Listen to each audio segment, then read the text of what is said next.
Hello, everyone. Welcome back to Love Your Love Muscle, a bi-weekly podcast about living from the heart, heart-focused meditation, heart-focused self-regulation techniques. We should reconnect our heart to our brain, right? And the other way around. I'm Seb.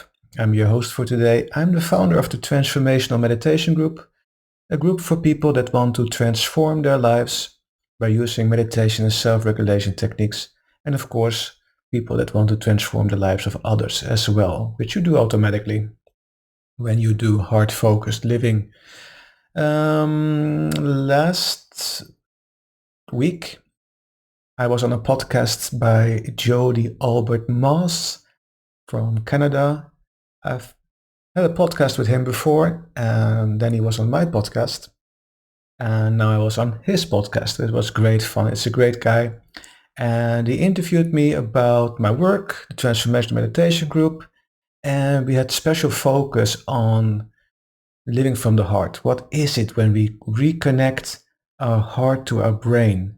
And I explained that in the West especially, sometimes I hear people have the same experience. When they grow up, go to school, they notice that, especially for the guys amongst us, that sometimes have heard like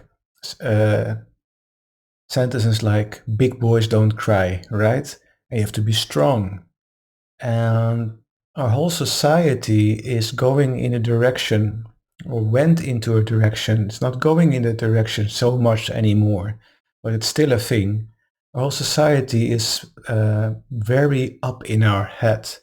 And by saying to children, especially like, oh, big boys don't cry, suppress your feelings, right? That's what we're saying to our children, suppress your feelings. By suppressing our feelings, we actually are disconnecting our feeling part of our being, which is our heart and our gut. So everything up above the heart and below gets cut off from our logical thinking, from our brain.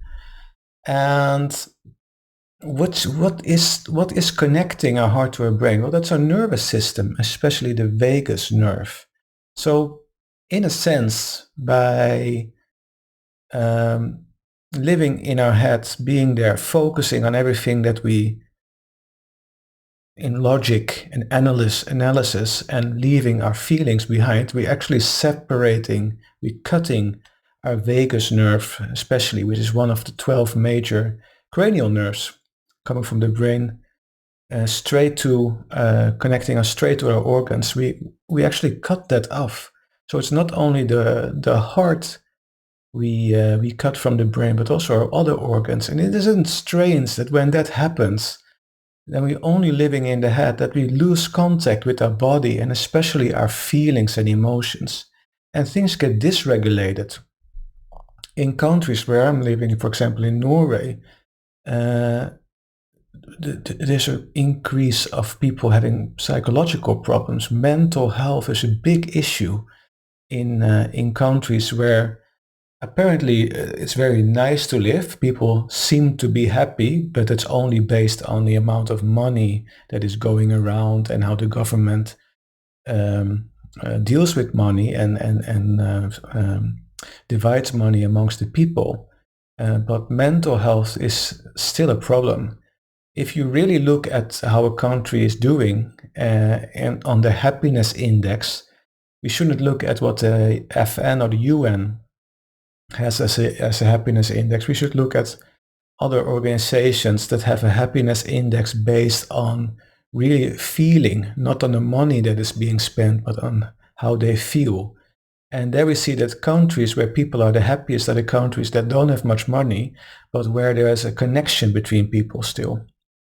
A connection between communities, people in certain communities.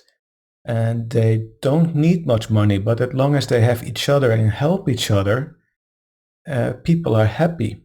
People survive, people are dealing collaboratively with their issues and with everyday life, which makes people more happy. When you go to the richer countries, like what the UN says are the happiest countries in the world, we see an increase of loneliness and mental health problems. Because people aren't connected to each other anymore. They are more on themselves. It's the government that's relying, or they rely on the government funding and not on each other so much anymore. So the connection between people gets lost, and the same is happening inside of us. In these countries where we have big problems with mental health, it's not only because we're not talking to each other anymore or keeping our distance or can't be bothered with other people. It is because we also miss the connection between our brain and the rest of our body, our feelings, our brain and our feelings, our logical thinking and our feelings. They are not connected anymore. Once you focus on your heart, it means you automatically are using your brain and focus on your heart. You listen to your heart. What am I feeling? You listen to your gut, your heart, everything above the heart and below. You start to listen to, you start to focus on. What does this mean to me? How do I feel about this? Is this a good situation to be in?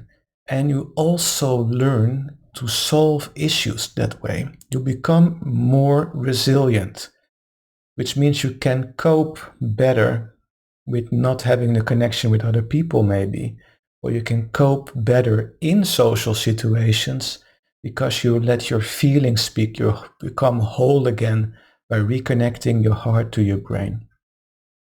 So that's what we were talking about in that podcast with Joby Albert Maas.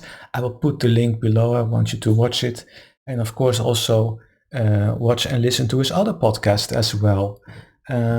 So please do that because he is inviting very interesting guests to every podcast. I want to focus today on reconnecting the brain to the heart, of course, and using the vagus nerve. And how can we stimulate the vagus nerve, which I said is one of the most important nerves in our system. It connects the brain to all our major organs, and information is going back and forth. And I said it many times that when we focus on our heart and do heart-focused breathing, we create so much energy in our heart and focus in our heart that we optimize the information flow through that nerve, to the vagus nerve and the nervous system as a whole. And just remember that there's 5 times more information going from the heart to the brain through that vagus nerve than the other way around. So you can imagine that when we cut that off, we're missing all of a sudden lots of information.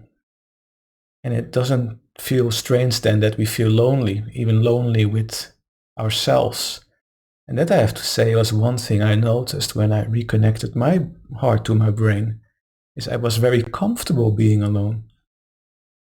I didn't feel alone because I was interacting as a whole being with my environment, and it didn't have to be people in it. It could be animals, it could be nature, plants, whatever.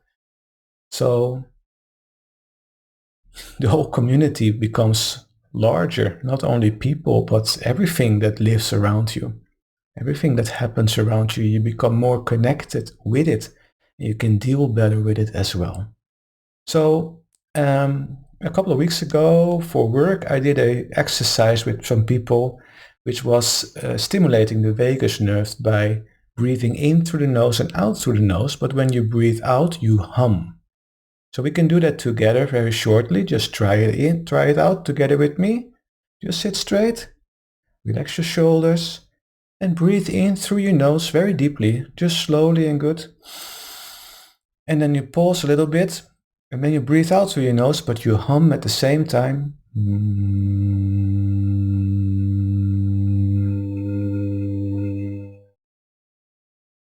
All the way out, all the way out. Make that out breath longer than you inhale. Right? So that's the trick. So let's do that together a couple of more times. Inhale through your nose in an okay tempo, not too quick, just normal, a little bit slower maybe than usual. Then you breathe out when your lungs are filled with air, and hum at the same time and make it a long exhale while you hum. Try to make it as long as possible. All right, there we go. Breathe in. Out through your nose.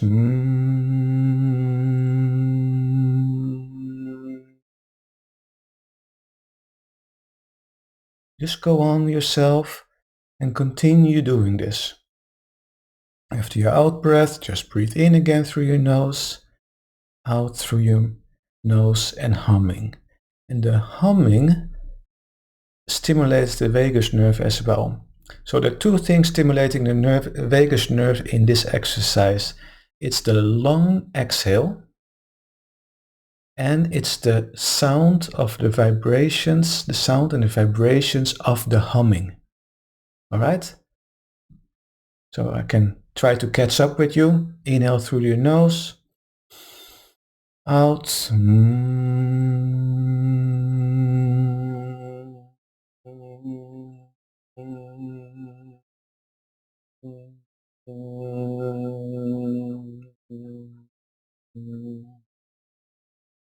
Just do that, and you don't have to do it higher or lower. Just feel something that is comfortable for you when you hum.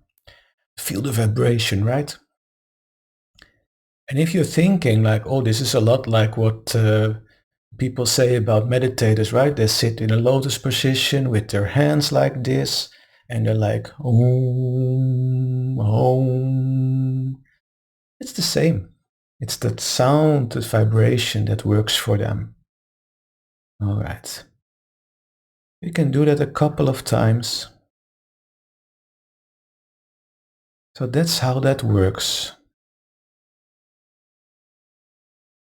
And I think we'll leave it at that. A very short podcast this time.